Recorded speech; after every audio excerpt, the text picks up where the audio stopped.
Saludos amigos, gracias por la amabilidad de la compañía. Soy Cristino del Castillo y este es su programa A Quemarropa.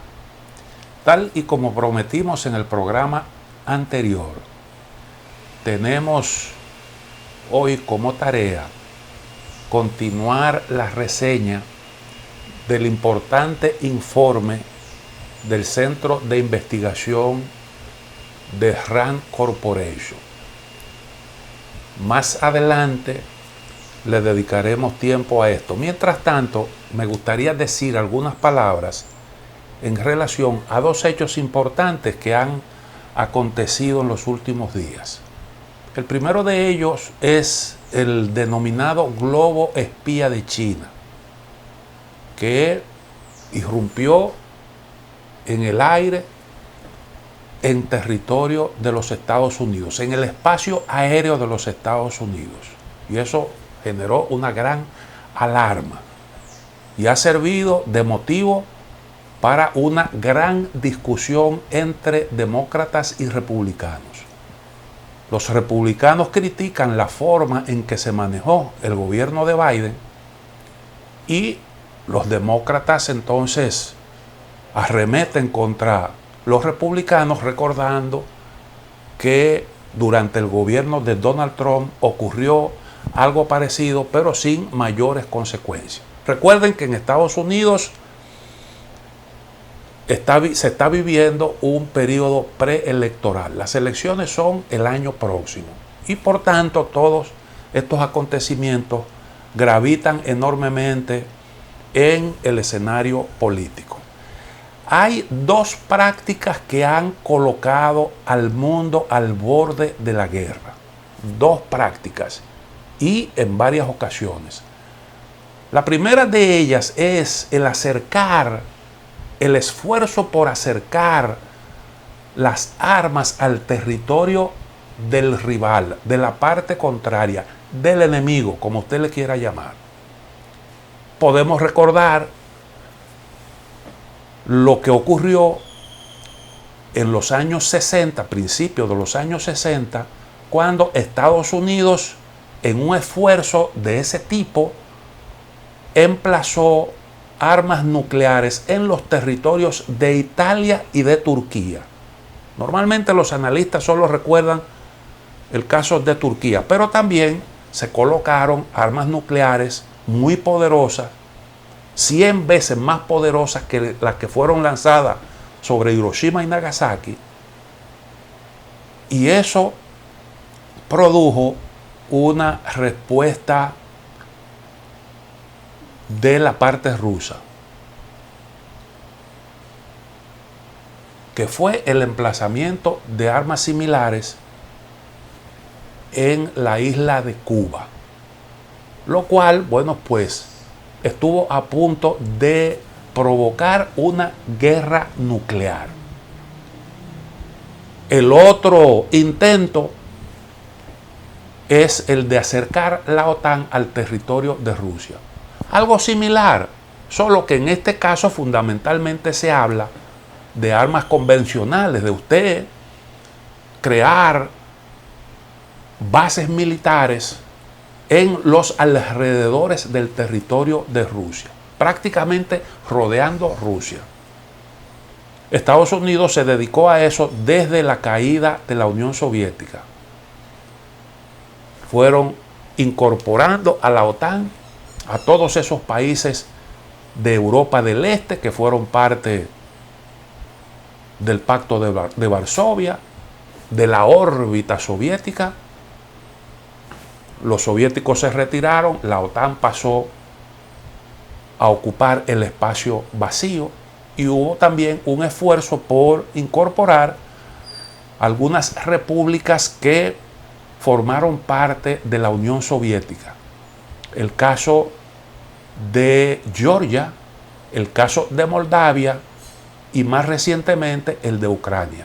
En el caso de Georgia, eso terminó con una ocupación rusa que creó ahí dos nuevas repúblicas, Osetia del Sur y Abjasia.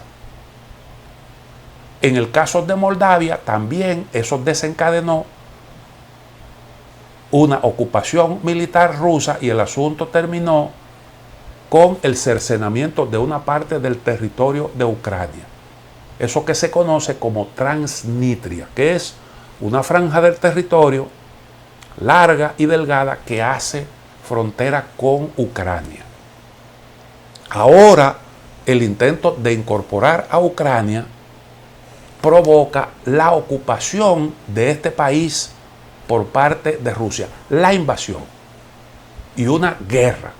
Antes de esa guerra se produjo el derrocamiento de un gobierno legítimo, el de Víctor Yanukovych, y ese hecho desencadenó también una confrontación militar en el este de Ucrania y condujo a la creación de dos repúblicas ahí, de dos territorios independientes, Lugansk y Donetsk, dentro de la región del Donbass.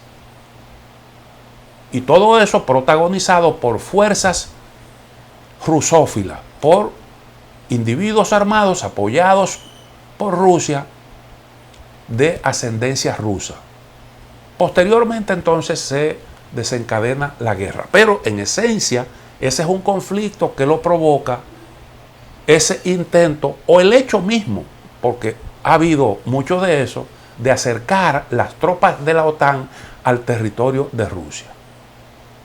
Ahí usted tiene dos ejemplos: emplazamiento de misiles con cargas atómicas, años 60, y más recientemente el intento de aproximarse al territorio de Rusia con la creación de bases militares de la OTAN.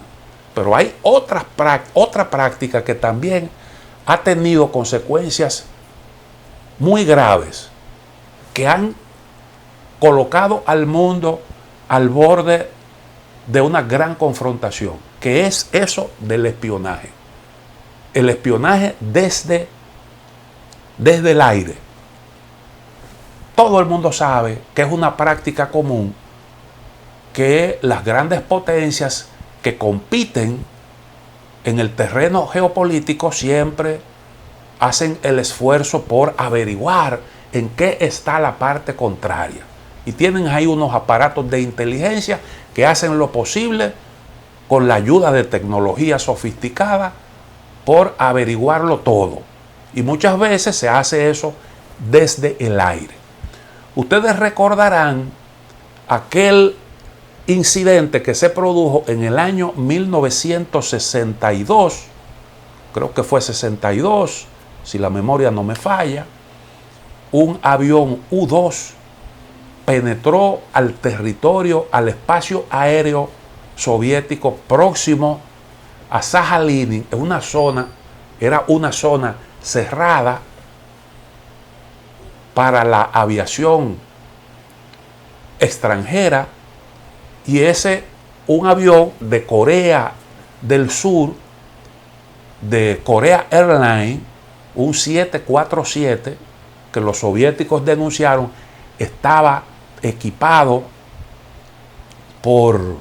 con tecnología para hacer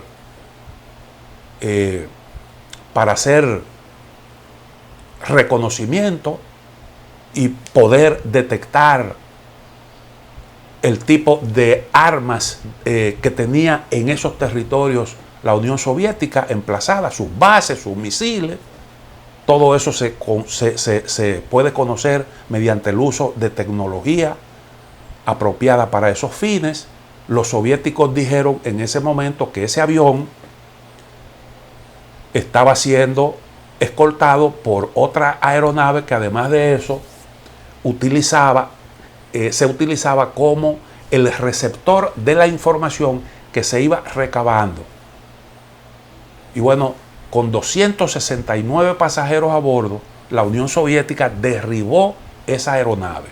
Incluso iba a bordo un congresista, creo que por el estado representante por el estado de Georgia. Y eso provocó un aumento de las tensiones en las relaciones entre Rusia y entre la Unión Soviética y Estados Unidos enorme. En el caso del U-2, porque estas cosas siempre se niegan, en el caso del U-2, Estados Unidos negó que eso fuera cierto, lo que dijeron los soviéticos. Nikita Khrushchev estaba en la Plaza Roja celebrando el 1 de mayo, porque eso se coincidió con la celebración de esa festividad que en la Unión Soviética se celebraba en grande. Y desde la Plaza Roja, Nikita Khrushchev ordenó el derribo del avión. Estados Unidos lo negó, pero tuvo que reconocer la verdad cuando los soviéticos presentaron los restos del avión, que es lo que se propone hacer ahora Estados Unidos con el globo chino, y además de eso presentaron al piloto de la aeronave que logró sobrevivir al derribo. Y ahí no hubo más remedio que reconocer que lo que los soviéticos denunciaban era correcto. Bueno, en el caso del globo chino no sabemos realmente hasta dónde, porque China lo niega. Los estadounidenses harán la investigación del lugar y están procurando los restos. Es un poco curioso ese tipo de forma de espiar, porque desde luego que los norteamericanos se iban a dar cuenta. Lo curioso es que Estados Unidos, un país con tanta tecnología, permitiera que el globo entrara a su espacio aéreo y que tardara tanto tiempo en producir la respuesta adecuada. En ese sentido, bueno, pues los republicanos han hecho críticas muy duras. Recuerden ustedes además que la instalación militar soviética en Cuba, la base misilística que se había erigido allí, fue descubierta por un U-2 que sobrevoló el territorio de Cuba. Lo que quiere decir que eso de espiar, al contrario, ha sido una práctica recurrente.